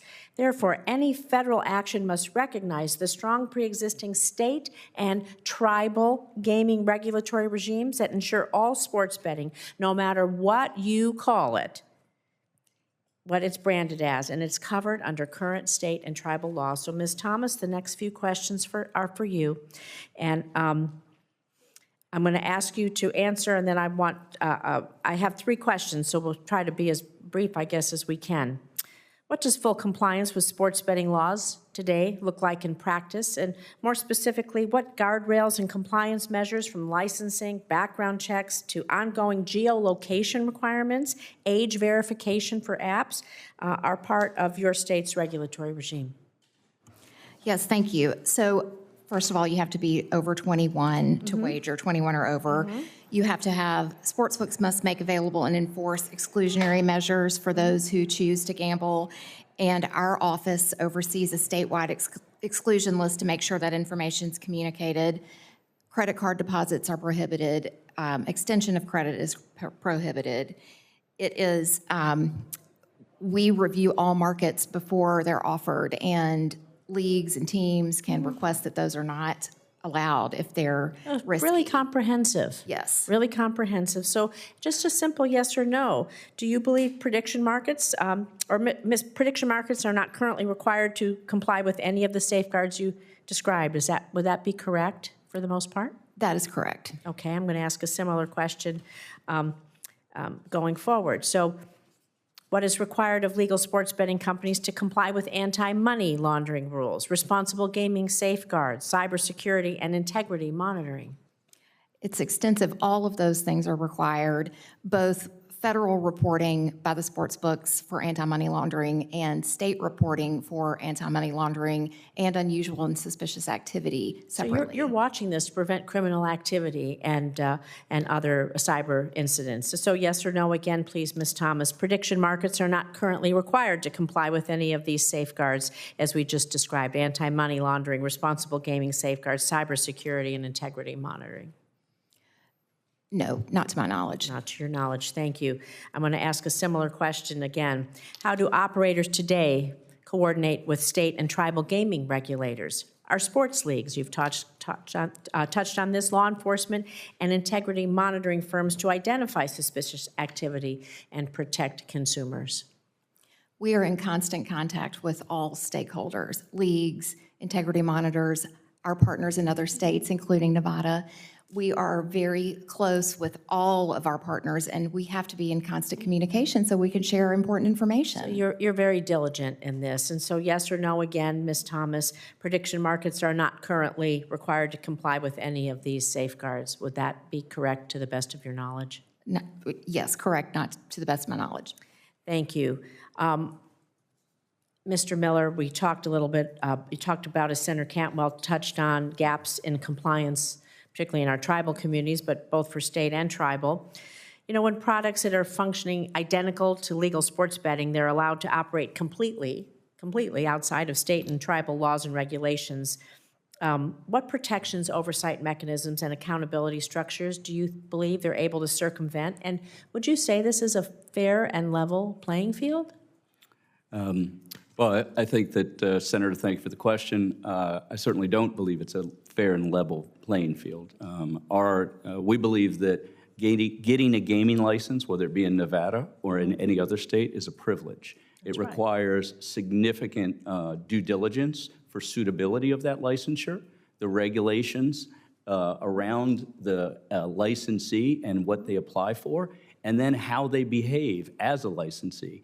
We are all, as licensees, we are held to account by 8,400 regulators in the states and tribes all over this country. And I think that itself shows that the system is, it's iterative, it's continuing to get better, but the notion that somehow or another the prediction markets and the 500 people that work at the CFTC, the CFTC 500 people is less than the number of regulators in the state of Pennsylvania. Right. That somehow or another they could manage and facilitate a nationwide sports betting network is laughable.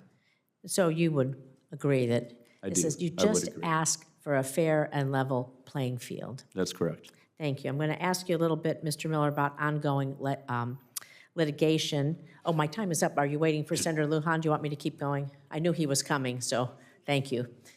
As soon as Senator Lujan gets here, we'll defer to him. But And if the gentlelady will pause for a Yes. moment. Senator Hickenlooper and I each have some additional Okay. questions. But I think Senator Blunt Rochester is planning to return and, no, okay, but Senator Lujan is planning to return, and Klobuchar. No, okay. All right, we'll continue. Go ahead. thank you, Madam Chair. I appreciate it. I knew he was on the way, so I didn't realize I was this far over, but appreciate your consideration. So, Mr. Miller, Nevada is among many states that have been pulled into costly litigation with prediction markets to defend its right to regulate gaming within its borders. We want to regulate gaming within the state of Nevada. And so what does the nationwide litigation landscape look like today? And how long might it take for these questions to be resolved if it's left to the courts? And in your view, what are the risks if Congress doesn't step in to reaffirm that states are the primary regulators when it comes to gaming, and that Congress never intended the CFTC to regulate gambling nationwide? Well, thank you for the question. I clearly agree with you. It was never Congress's intent to create a federal Department of Gambling through the CFTC. The fact that we have, federalism in this country, that states have the rights of self-determination, and tribal nations similarly. This is how we've created a system that works in America. 8,400 regulators working every day to make sure that there's integrity in the matches, that the consumers are protected, and that the state and or tribe benefits from this. And so as it relates to litigation, I think that we're in 9 of the 12 circuits, and 41 state attorneys general have written the CFTC saying, stop it, knock it off. Right. It's not your purview. And these are attorneys general that span the spectrum from the farthest left to the furthest right, all agreeing that the states have the right to do this. And they are spending extraordinary amounts of money in litigation against Kalshi, against the prediction markets, and now against the CFTC, who has inserted themselves as a party using taxpayer dollars to assert their control and dominance in a world that they, quite frankly, have no business being in. Well, this is my last and final question to follow up on this. The CFTC's current approach, prediction market platforms self-certify their own contracts for trading. It's like the wolf guarding the hen house, right? And so that means they decide for themselves whether a new product complies with the law. They don't have to get any other audit, and the CFTC has 90 days to review. Can you name any other federal or state regulator that allows the entities it regulates to approve their own products in this way? I'd love to say the short answer is no. The short answer is no, but I have tried to find another agency at the local, state, or federal level that allows participants that are regulated entities to self-certify that they're adhering to government protocol. Yeah. Aren't you going to give yourself the benefit of the doubt, I guess, right? Thank you, appreciate it. Thank you. Senator Lujan, you are recognized. Madam Chair. Got all my Make this hearing, so thank you. Mr. Miller, last week, 4 New Mexico tribes sued Kalshi, alleging the company's illegal offering sports betting on tribal lands in violation of the Federal Indian Gaming Regulatory Act. Now, there's other lawsuits that have also been out there. My question is, yes or no, has Congress provided exclusive gaming rights for Indian tribes? They have. And is it your belief that some of these sports betting and other predictive models are in violation of state and federal gaming laws by operating on tribal land? I do believe that's true. So is there agreement on the panel that Congress needs to do something to weigh in here? Mr. Miller? My view is Congress needs to reaffirm the rights of states and tribes. Ms. Thomas? I agree with Mr. Miller. Mr. Sullivan? Hayden, sorry. It's okay. My perspective is anyone that's offering markets on sports, no matter what, should be engaging in some type of control to make sure the integrity of the sport is preserved. Representative? I believe we have to see the CFTC rulemaking that's going on. And if Congress wants to step in and assert its authority, we welcome the conversation. But as for now, the courts and the Third Circuit in particular has given prediction markets this capacity to offer these contracts. Should these folks be able to advertise to kids? No, and the members of our coalition do not.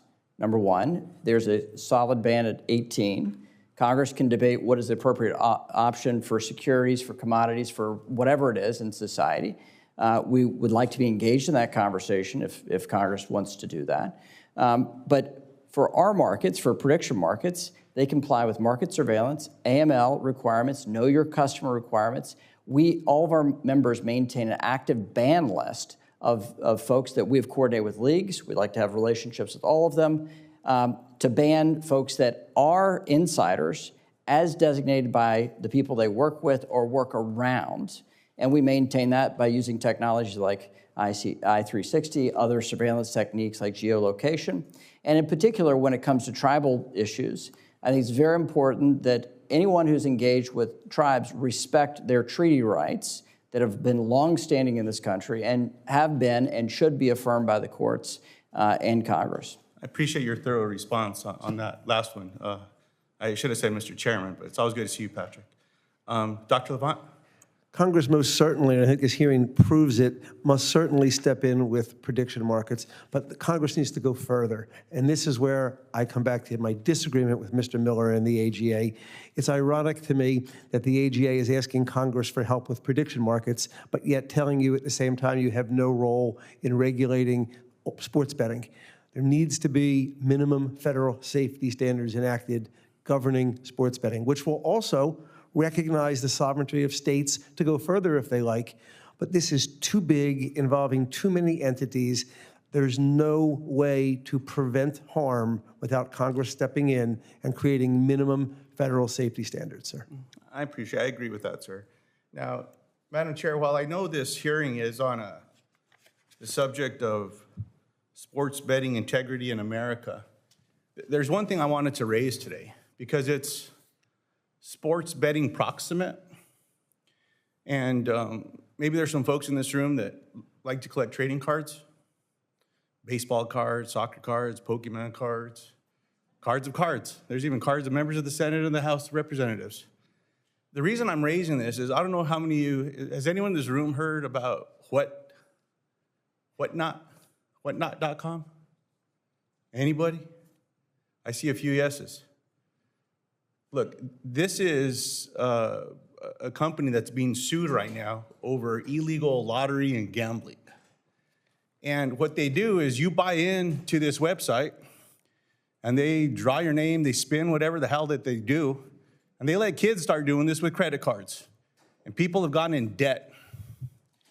And I just certainly hope that when we choose to clamp down on protecting kids, that we do it in all these spaces. This is ridiculous that people are getting addicted to this kind of nonsense, that kids are getting in debt, they're getting their parents in debt, they're driving up credit cards. And I certainly hope these people get put out of business with the kind of nonsense with what they're doing to prey on some of the most vulnerable people in America. I do not want to distract from this important hearing on what we're doing here. But Madam Chair, I know this is an area of interest when we talk about kids. I just certainly hope that we can dig in, we can ask the experts, and we can look at this, and that we don't forget about people like this that are also preying on kids as well. So thank you for the indulgence, for the time, and everyone that's here today. I really appreciate your time today. Well, you raise an important point, and what we do have to realize is there are laws and there are rules in the physical space over certain activities, but in the virtual space, there are no laws or rules. And as I have many times said, product safety design exists in every single industrial sector in this country except in the virtual space. If you buy a car, there are safety standards. They don't tell you how to drive the car, but they tell you the car is safe to drive. And what we're seeing is growth in these industries where the standards have not been put in place and the industries have taken off on their own. And then regulation is being discussed on the backside. Dr. Levant, I said I would come back to you, and I do want to go to on this issue of advertising to children. I know Mr. Miller says they don't. Congressman McHenry says they don't. But we know the dirty truth of a lot of this is they are on these websites that are targeting children and are trying to build databases of children. Eyeballs, the number of eyeballs, the amount of time they capture them, the amount of time they're online, then that is going to give them richer data. That richer data is worth more money. So the issue of where children engage with these activities is a part Senator Lujan just mentioned it. Senator Cantwell just mentioned it. Senator Curtis is looking at this issue. And that presence of gaming or prediction markets on those sites and trying to pull those children into that and then algorithmically being pulled further. You've spoken to that in the issue of addiction. So when it comes to advertising to children, what has your research shown you, and what is that engagement? Senator, what we're seeing, and when we hear, I'm going to call them gambling companies, inclusive of prediction market companies, when they say we don't advertise to children, they're speaking about advertising like on primetime TV, on network television. That's not where kids are getting their entertainment. Children are getting their entertainment online, on their phones, on Instagram, unfortunately on TikTok, on a variety of platforms. That advertising is completely unregulated, and it is inundated. Social media is inundated with various levels of gambling advertising. One of the most sinister is something the gambling industry calls affiliates. People they pay to talk about their platforms, to post about their platforms. The pop-up ads are relentless, and they're completely unregulated. States can't address that. Congress has to address that, because once these companies go on social media, they are going to, as night follows day and day follows night, they're going to pull in the eyes of children and young adults. And once those eyes have hit and the algorithms have been triggered, it will continue without any safeguards. So what we're talking about is delivery of advertising of a known addictive product to children long before the risk-reward system of the human brain is fully formed. That doesn't happen to you about 25 or 26. So by its very definition, what they are doing is endangering children for their benefit. It certainly doesn't benefit the kids. That is problematic. Okay. Mr. Sadine, what do you see in your research about the advertising? How are you seeing these kids engaged? Yeah, thank you for the question, Senator. I don't have a tremendous amount of visibility into the, the demographic types that are engaging in this type of product. For us, our central goal is, regardless of sort of who you are, where you are insured to be protected on these platforms with respect to the integrity of sports. And so if you are a participant, if you are a prohibited participant, if you have some access to inside information, if you are somehow have the ability to exert undue influence, then you're being tracked, and then you're being proactively permissioned to ensure you're not transacting in markets.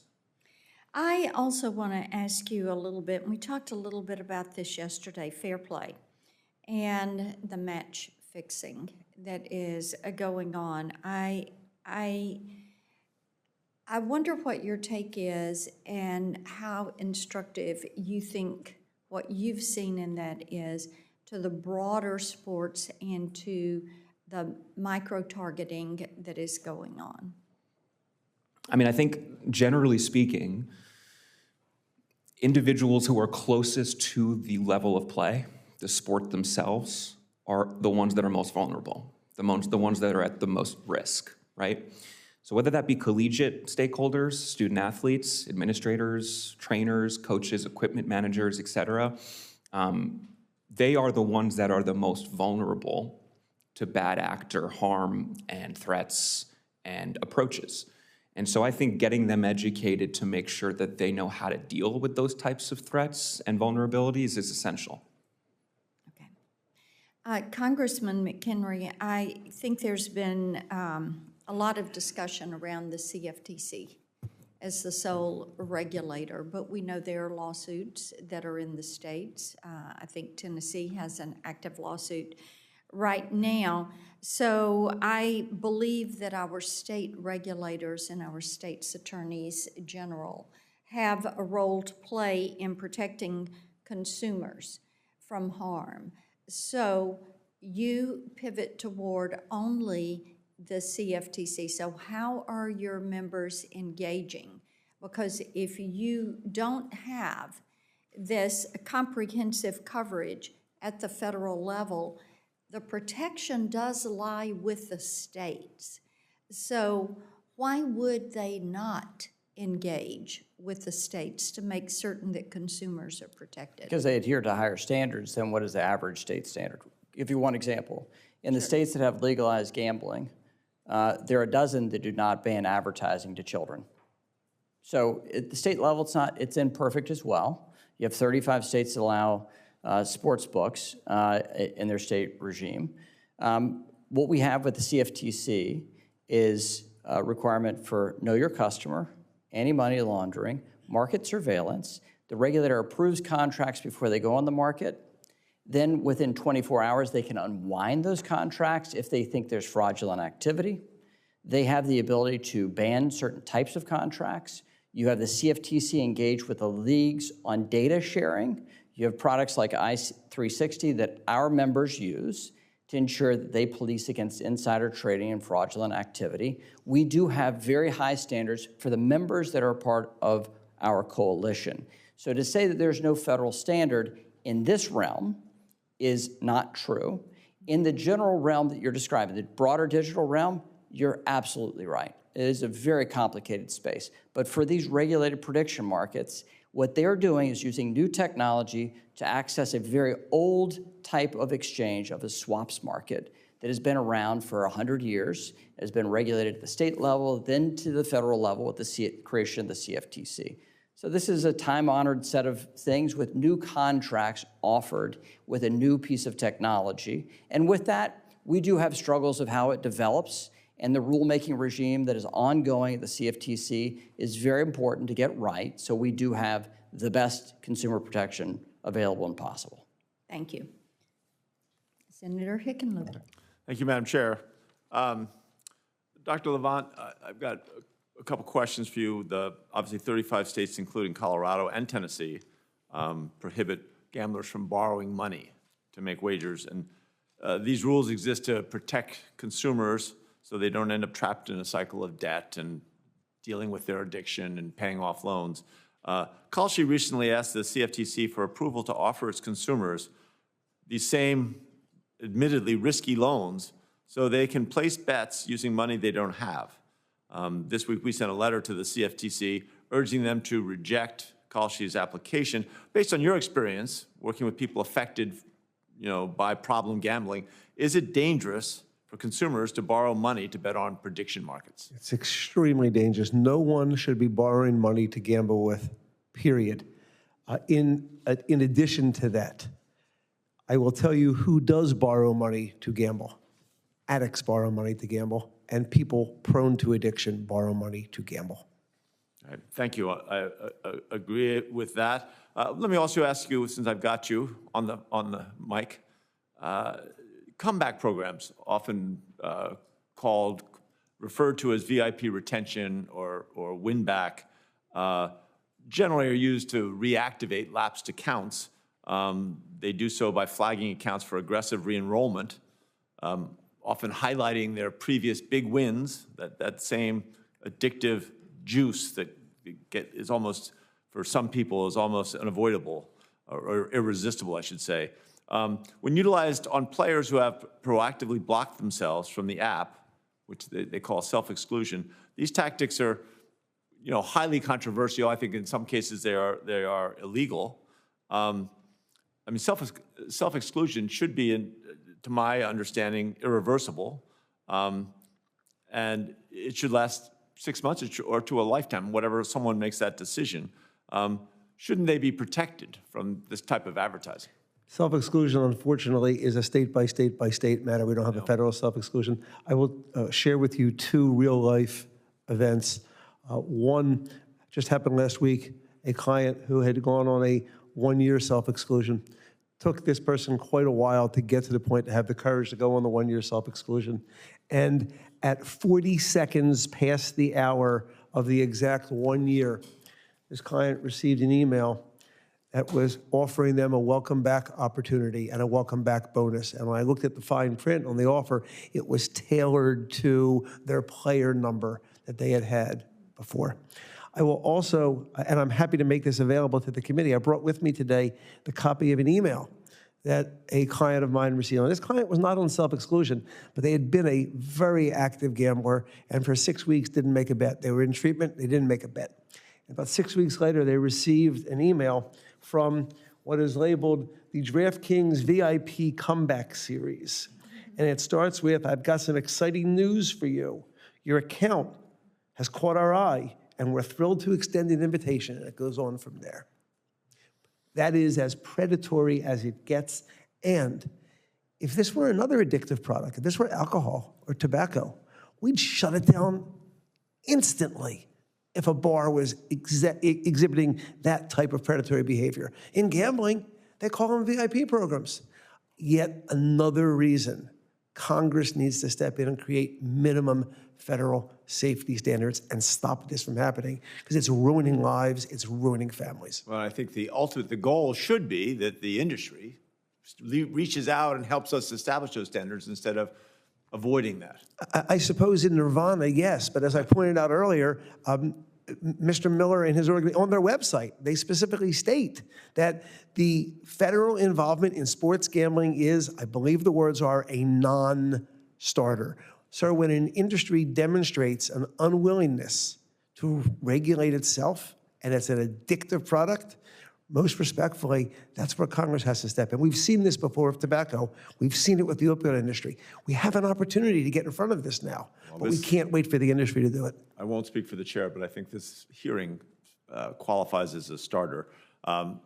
Ms. Thomas, thank you for all your work on this. And many states like Tennessee have created regulations on gambling advertisements to ensure that consumers are protected. Can you please outline, and here we are talking about some of these, again, Dr. Levant referred to this as predatory advertising. Can you just describe some of the advertising guardrails and positive impact that they've had on consumers? Yes, thank you. So first of all, I believe that the issue he was speaking to goes to not only advertising, but a responsible gaming problem. Absolutely. And in our state, we require our operators to provide a written responsible gaming plan, training outline, the mechanics by which they oversee that, RG, and data about who and how many, not who, but how many they've excluded and what steps they've taken. Part of their plans, and I can tell you that every operator in Tennessee, as part of their plans, has in there that they will not market to anybody who was ever on an exclusion list. Right. So that is a very positive thing. Otherwise, by statute, we have, obviously we can't advertise to minors. Our office receives all advertising terms and promotions. There is disclosure about 1-800-GAMBLER and 1-800-RESET, which are gambling helplines, and individuals can call those and be directed to assistance within Tennessee. I also would like to touch on the fact that we spoke about a lot of predatory behavior targeting really young minors, 10th graders, I think the chairman said. I see so much of that with illegal sports books, and our office has spent so much time and effort targeting those, and especially working with Google and Apple to get any illegal apps off the store so that they can't target minors. Right.